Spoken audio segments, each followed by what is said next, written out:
Shri Sai Satcharitra, Chapter 15. Naradiya Kirtan, Paddhati, Mr. Cholkar's Sugarless tea, Two Lizards. The readers may remember that mention was made in the 6th chapter regarding Ramanavami festival in Shirdi, how the festival originated, and how in the early years were the great difficulty in getting good Haridas for performing Kirtan on that occasion, and how Baba permanently entrusted this function to Das Ganu.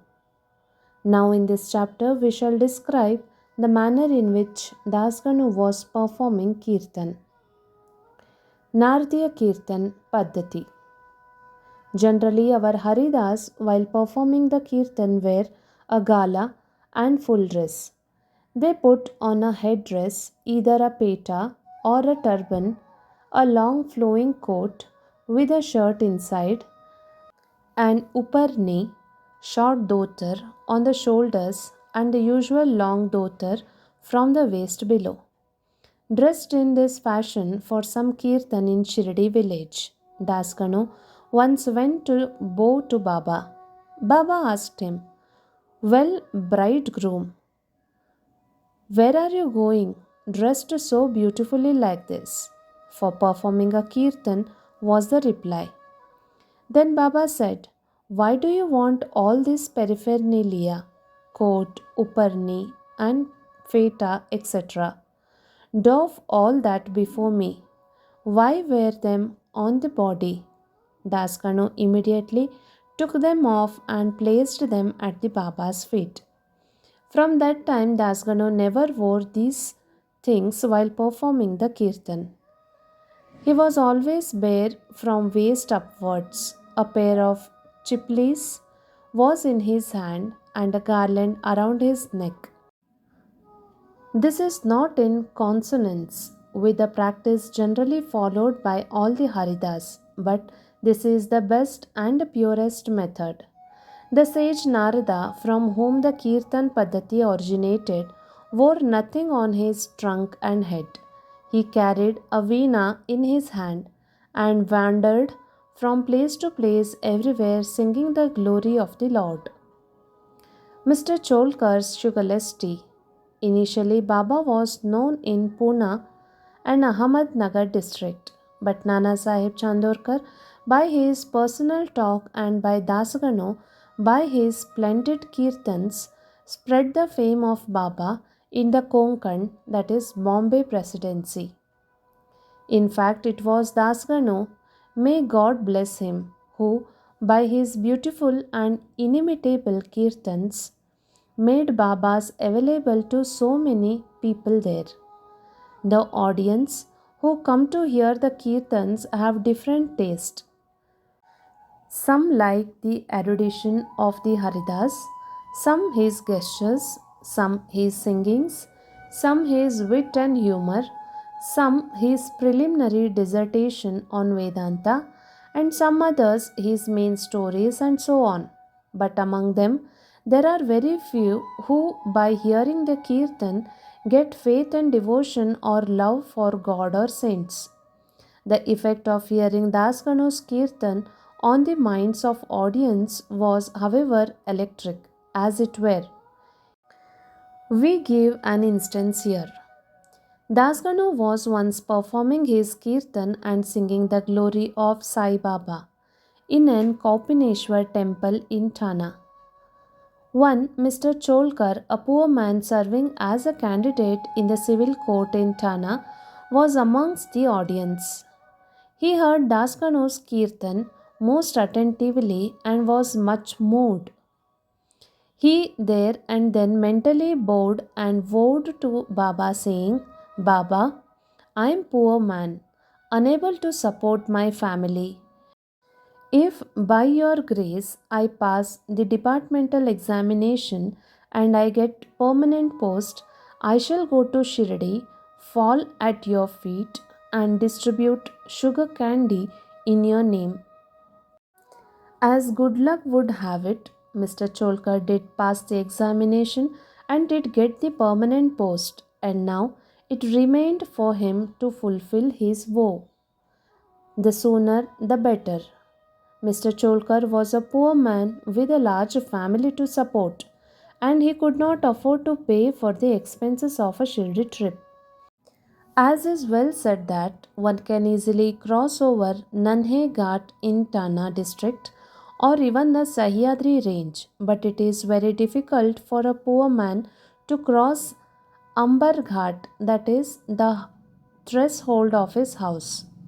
As Mr. Cholkar was anxious to fulfill his vow as early as possible, he resolved to economize, to cut down his expenses and save money.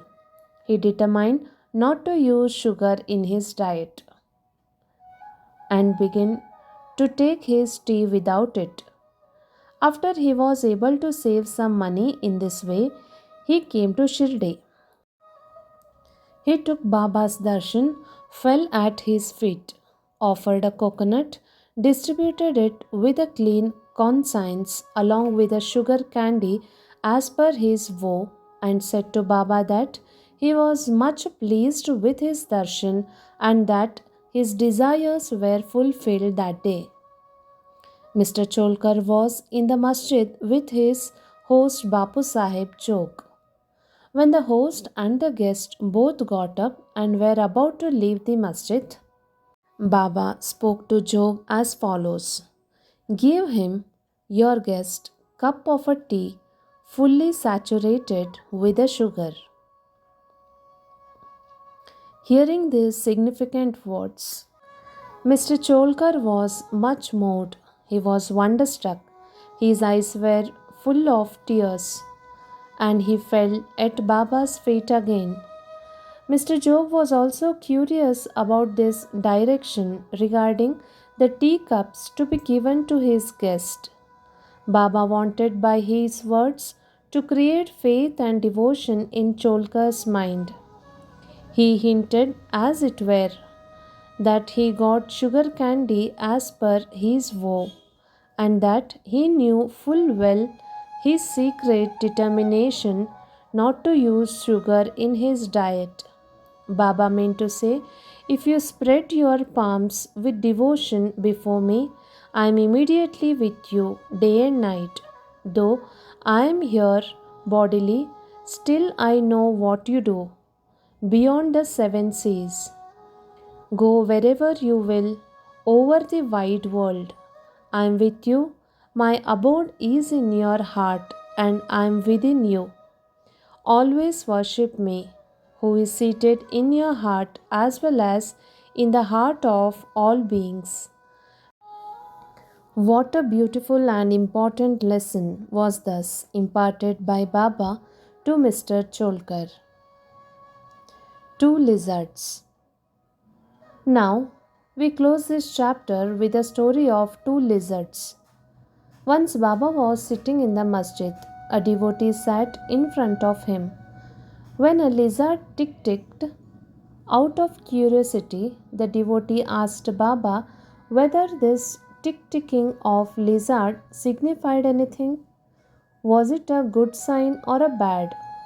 Baba said that the lizard was overjoyed as her sister from Aurangabad was coming to see her.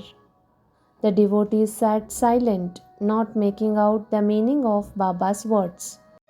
Immediately, a gentleman from Aurangabad came on a horseback to see Baba. He wanted to proceed further, but his horse would not go as it was hungry and wanted grams.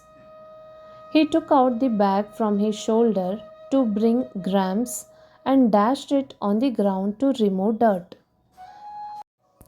A lizard came out from there, in the presence of all, climbed up the wall. Baba asked the questioner devotee to mark her well. She at once went strutting to her sister. Both sisters met each other after long time, kissed and embraced each other, and danced with love. Where is the Shirdi and where is the Aurangabad? How should a man on a horseback came there from Aurangabad with a lizard? And how should Baba make a prophecy of meeting of the two sisters. All this is really very wonderful and proves the omniscience, the all-knowing nature of Baba. Postscript.